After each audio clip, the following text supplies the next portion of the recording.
cez sestru, lebo pravda má strach. Nemohla písať priamo, keď ju držal iný vzťah. Hovorí, mrzí ma, ale medzi riadkami bolí. Plače na Vianoce, keď ju minulosť dohoní.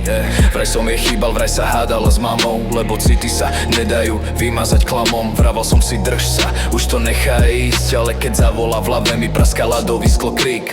Zvihla mi hnusne, bol tam niekto iný. Ja som to zahral len sviatky, nič nevinný. A o 2 ráno príde správa plná viny, že by chcela vysvetliť, ak budem mať sily. Nechceme si ubližovať, tak si ubližujeme potichu. Hovoríš, daj si pozor, ale stojíš v cudzom objatí bez dychu.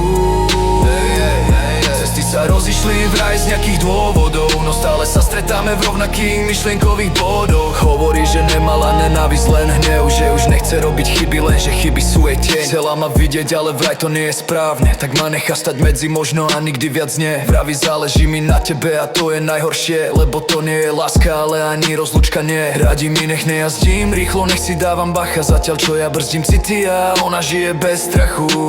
Chce byť okej, chce mať pokoj v hlave, no stále chce vedieť, čo mám nové. Stále chce stretnúť sa len na pár slov, to je presne to miesto, kde sa láme rozum s bolesťou. Kde sa láme rozum s bolesťou.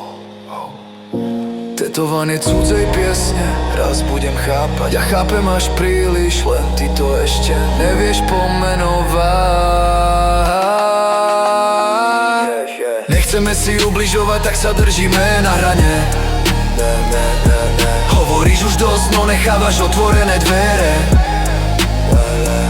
Ja stojím v tichu, ty v rozpore sama so sebou. Dvaja ľudia, čo sa milovali, teraz bojujú s pravdou. Staraj sa o seba, hovoríš mi to, keď odchádzaš. A ja sa starám, len nie o to, čo som mal nechať ísť. Yeah.